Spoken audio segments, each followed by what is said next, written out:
A manipulação psicológica, que faz a pessoa questionar sua visão da realidade e às vezes a própria sanidade, é chamada de gaslighting.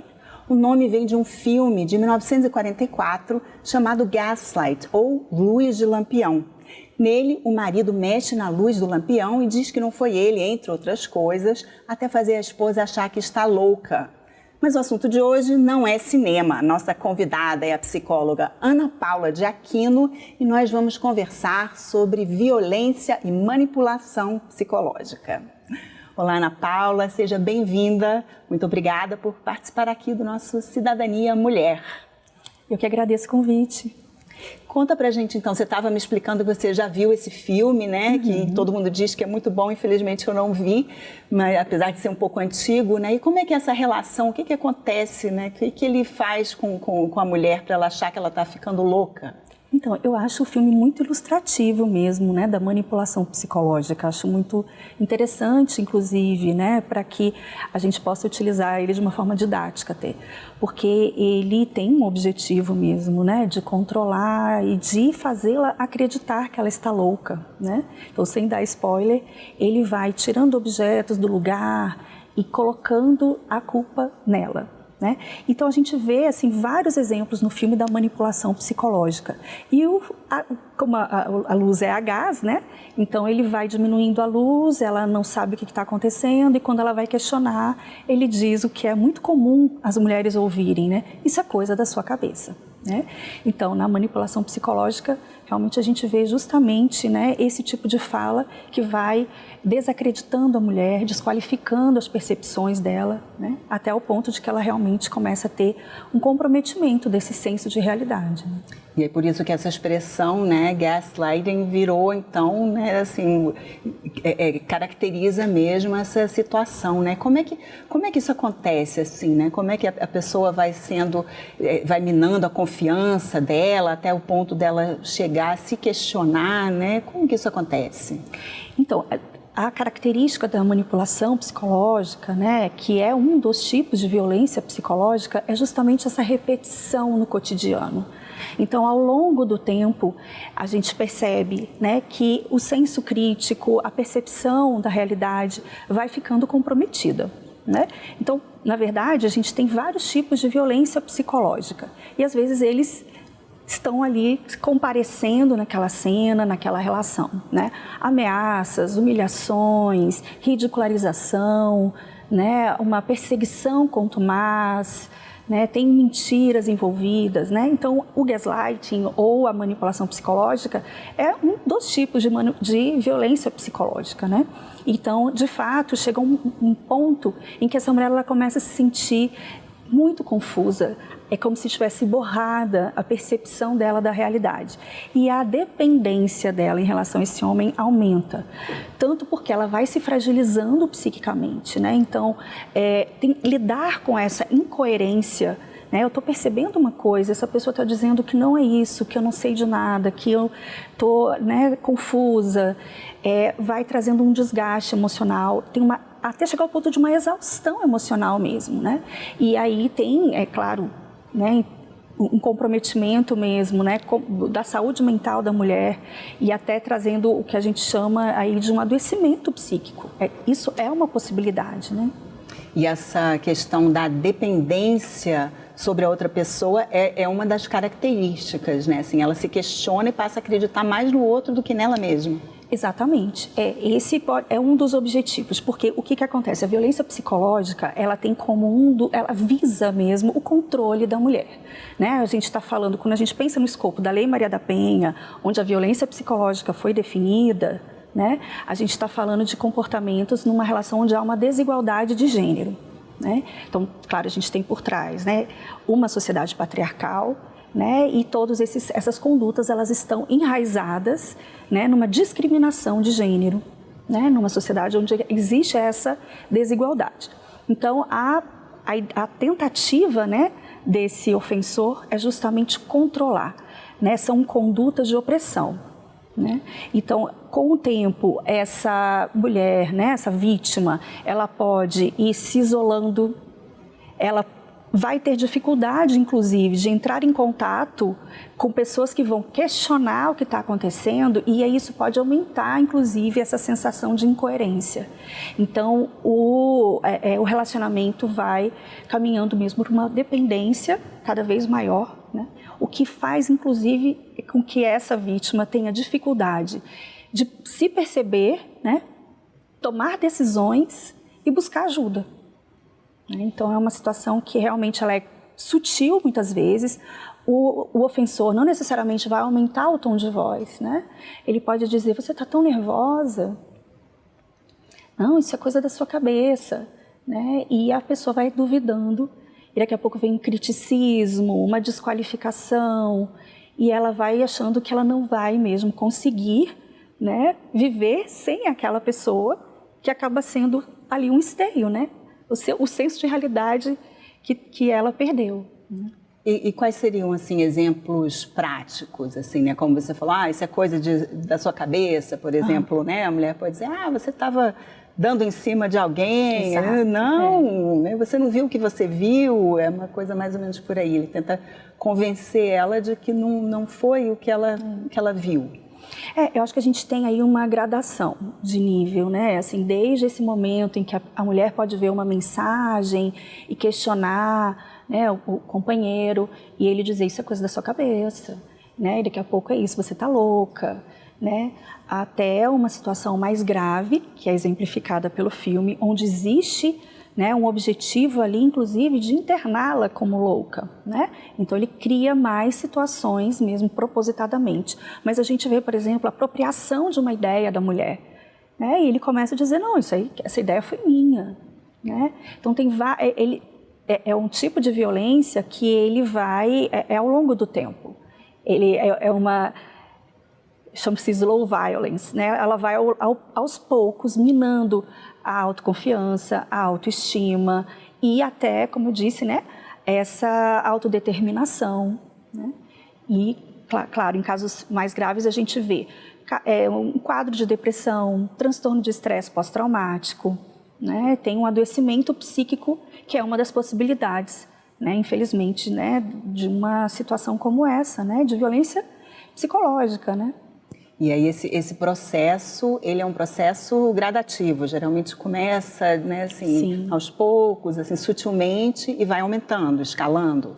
A gente que trabalha nessa área, a gente sempre diz assim, ninguém casa com, né, com o sapo, né? As pessoas procuram casar com uma pessoa que vai ter aquele momento ali da conquista, da lua de mel, que a pessoa vai mostrar um lado dela, né?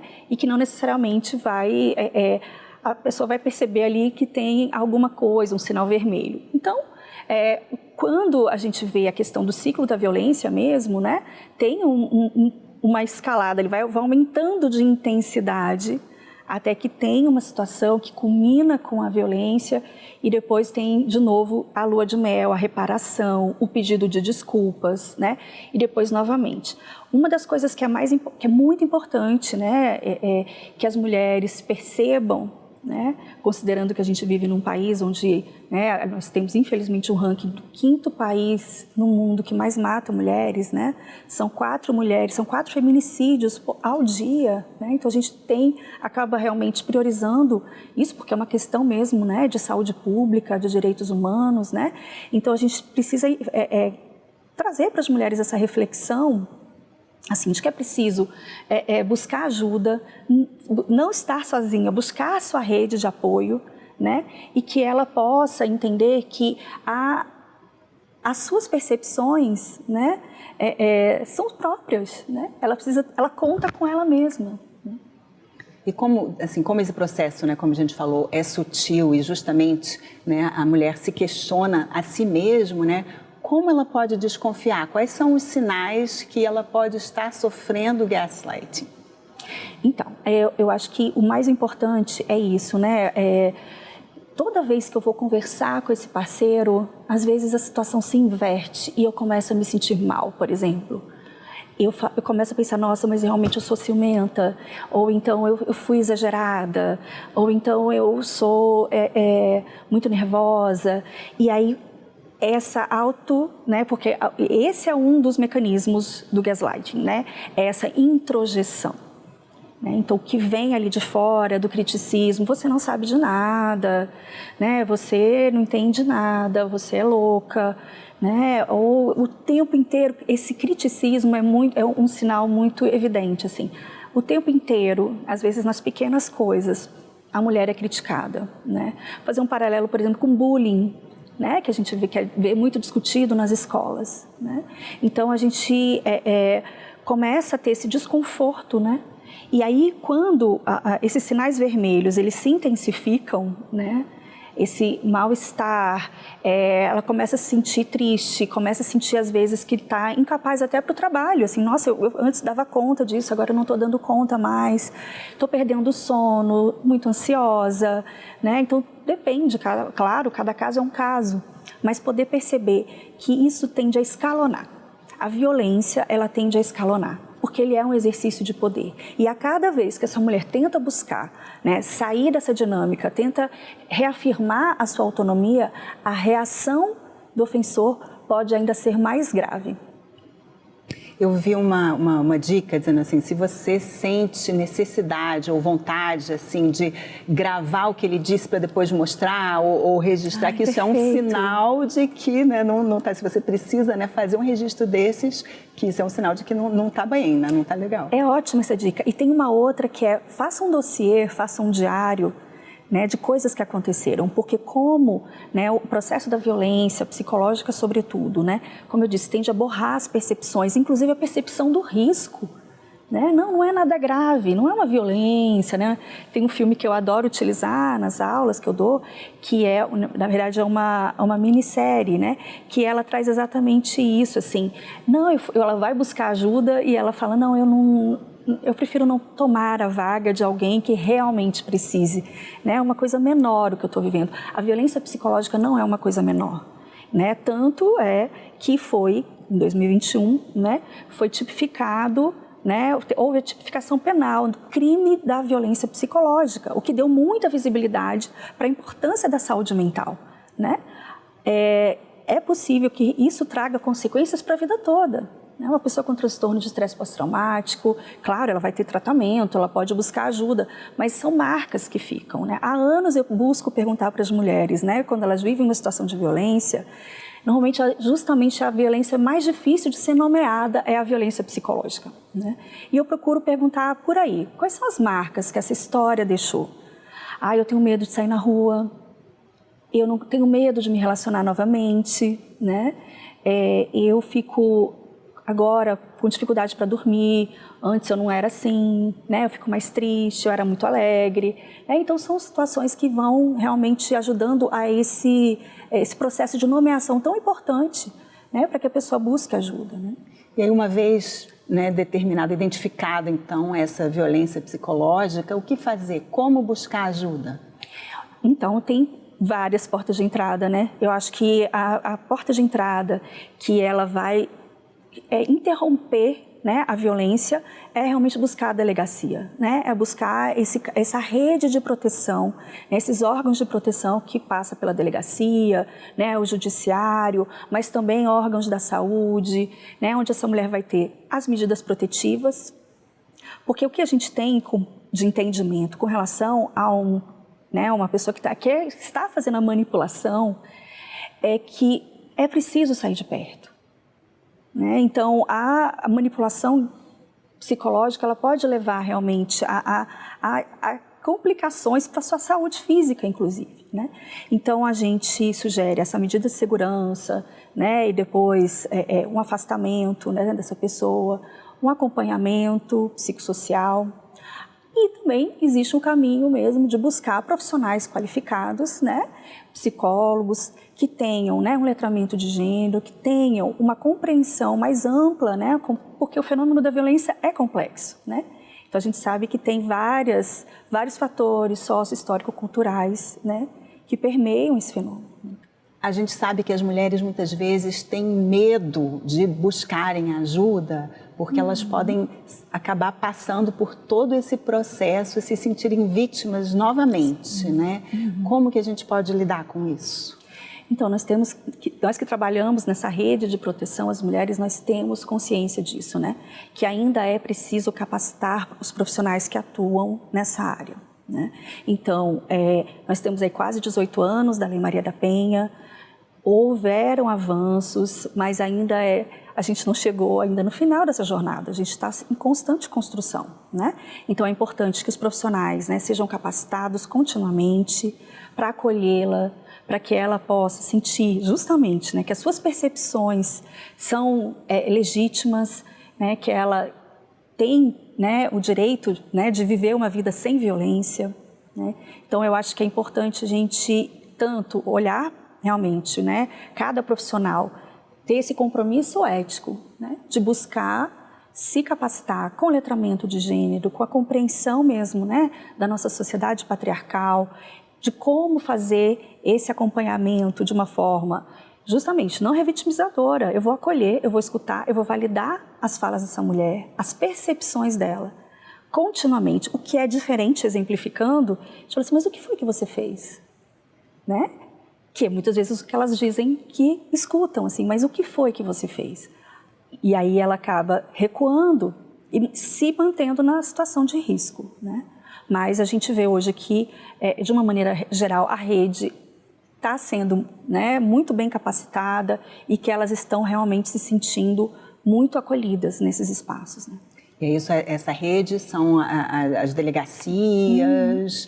Delegacias, Casas da Mulher Brasileira, né, o Judiciário, o Ministério Público, né, os serviços de saúde, né, dentro da saúde nós estamos aqui no Distrito Federal, né, existem os centros, que é um programa mesmo de atendimento às vítimas de violência, né, e tem também acompanhamentos em grupo para homens que são autores de violência, né, e tem profissionais da saúde, psicólogos, assistentes sociais, né, em diversos espaços, ONGs, que se propõem realmente a fazer uma escuta, né, acolhedora e não revitimizadora.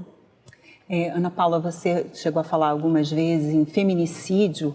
A gente já recebeu aqui várias pessoas falando sobre feminicídio, e uma coisa que eles sempre dizem é que assim, não é um crime do dia para a noite, é um crime anunciado, né?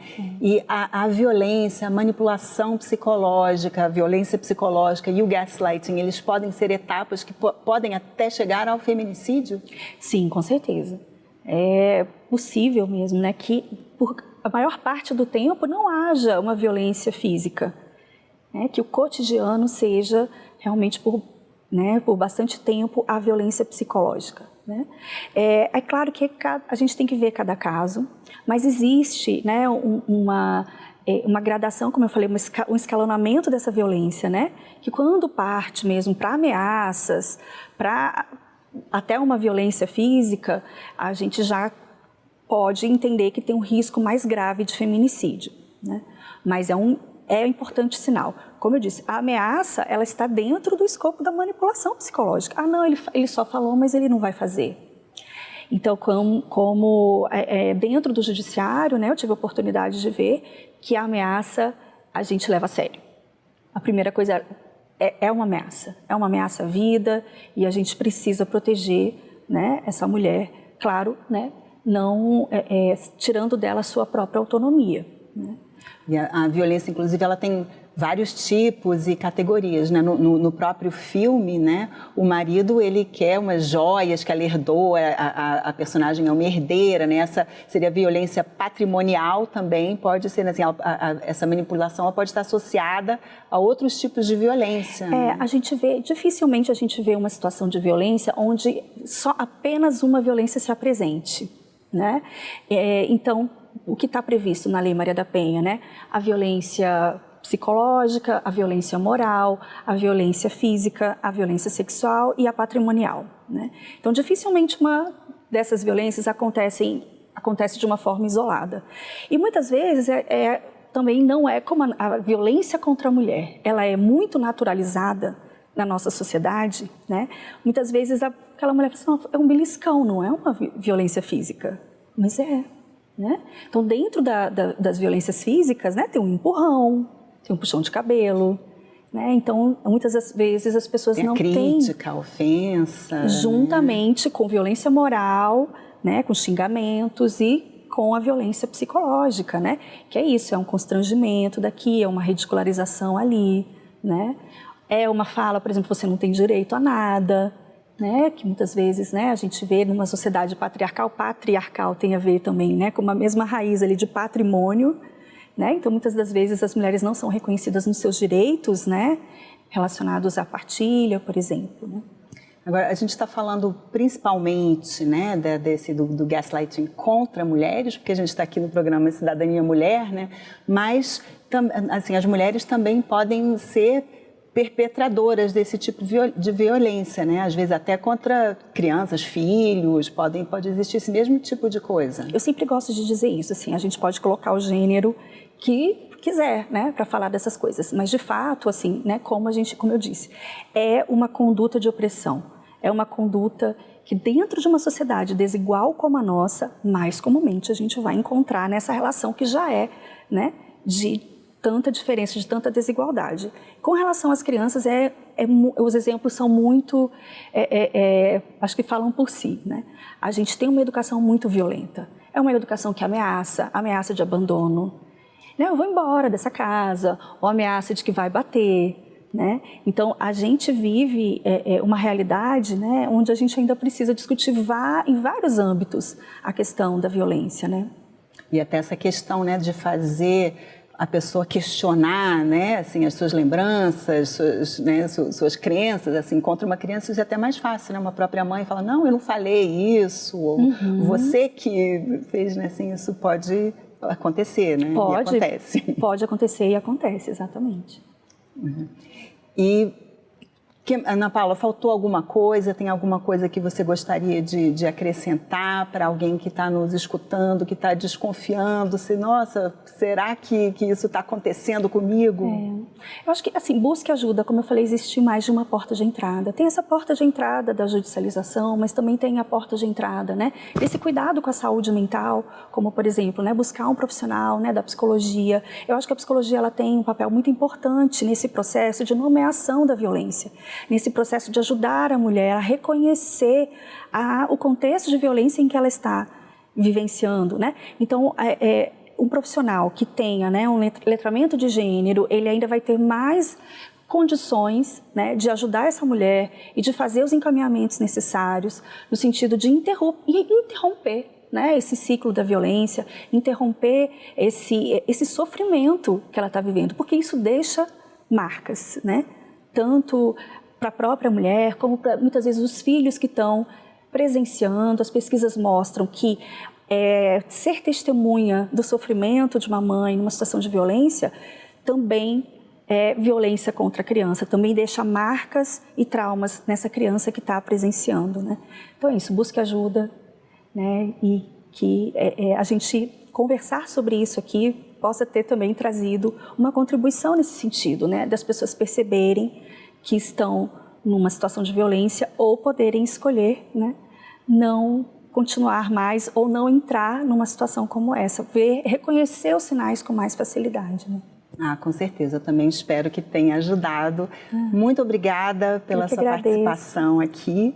E eu agradeço também a você que nos assiste. Esse programa já está disponível no nosso site, senado.leg.br/TV, e também no canal da TV Senado no YouTube. Mais uma vez, obrigada e até o próximo Cidadania Mulher.